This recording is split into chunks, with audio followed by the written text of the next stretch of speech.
Hello friends, so this is your friend Arun from Live in Germany channel. So today I'm back again with one of the interesting topics and important topics, Skilled Immigration Act, which is going to come from 1st March 2020. So I'm going to make a series of videos explaining regarding this. So let's go on. So for those who are new to this channel, I'm Arun. I make videos regarding integration in Germany, scholarship, tax returns, and other interesting videos like this. So please do stay connected, subscribe to us, and also join in the Telegram group to post your questions and take part in discussions. So this Immigration Act, as I said earlier, is quite exclusively defined. So today I'll mainly talk about 5 points, which is kind of the starting point. So then I'll further move on to like what is relevant and changes for students, for companies, and other basic changes. So today I have 5 points. Like I said, like the first point today is what is an qualified professional, or who is a qualified professional to be precise.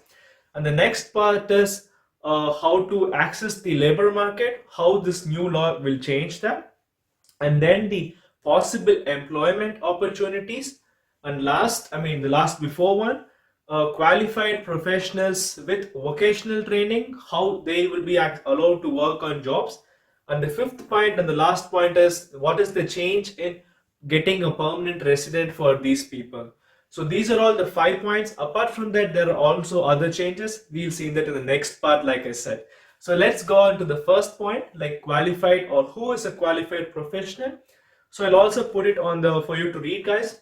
So this says something like this: a qualified professional is a person who has a tertiary degree. So what's a tertiary degree is anything after school for 2 years in a university or a college is basically called as a tertiary degree, like diploma, bachelor's, master's, PhD, postdoctorate, everything comes under tertiary degree.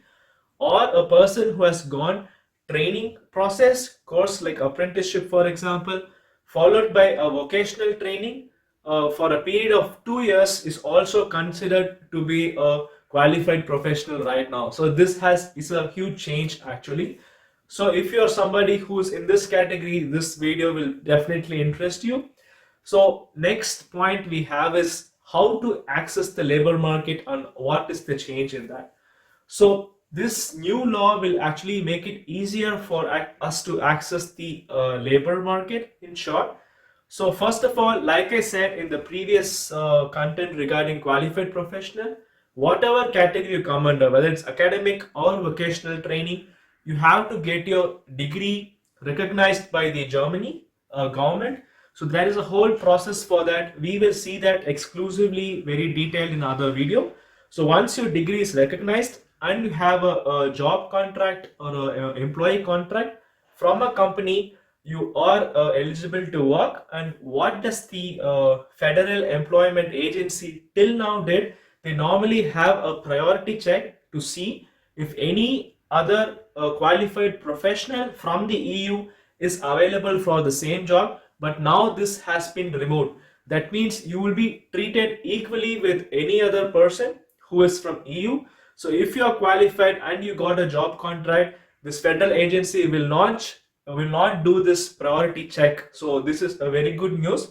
But they will still have a look at your employment conditions. So they will see if you have the minimum salary, the terms and conditions of your contract, whether it matches the German standard, so that a person will not be exploited by this. So this is also a very positive thing, I would say, for the newcomers. So next thing is the possible employment opportunity. So anybody who is qualified with an academic degree is allowed to work in a profession which is relevant to them, first point. And anybody, a qualified professional with an academic degree, I just want to quote it, underline, with an academic degree can take an occupation that doesn't require a tertiary degree. That means there can be a job which is literally related to your qualification, but it doesn't actually need a tertiary education, like say PhD. Still you can take the job. And next is, if you have an academic degree and then you can also take a job which normally requires a vocational training or some kind of training process. So if you have an academic degree, you have these two advantages. So please do rewind and check what I meant by that.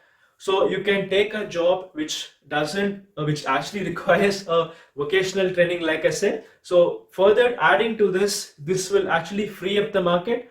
So one point which you have to keep in mind is the EU blue card visa facility is normally given to jobs which require a professional qualification. So if you are taking a job which doesn't require a tertiary education, but still you are having a qualification, you might not get a U blue card. This is not yet very clearly defined. I will check the updates and let you know. But still, it's a very good chance for trying out different related fields. So last or the before point is what will happen to qualifications with vocational training. So what is this vocational training? Anybody who had non-academic training after their schooling years is called as vocational training.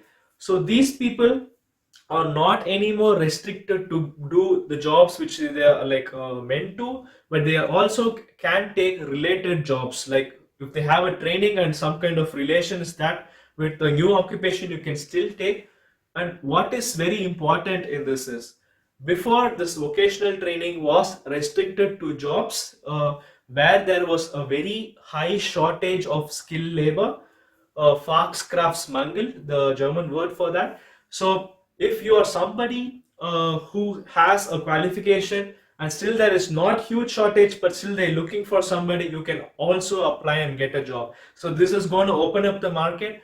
So initially there was a lack of employees, say for example with train drivers or train related to work, caretakers, or even some cases other like bakers, for example, or metzgers. So these people, you can also take these roles. Apart from these roles, other jobs also where you are qualified. So these are all the four key points which I found useful. The last point I want to add today is regarding the permanent residential.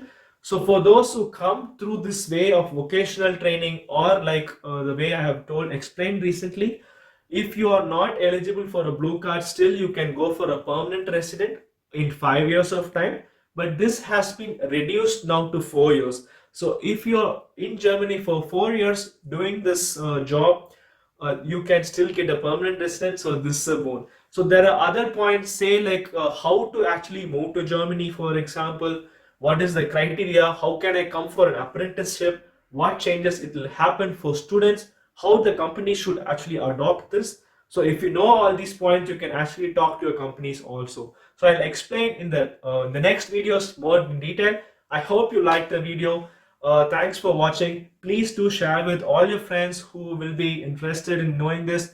Thank you and have a nice weekend and be happy always. Bye bye.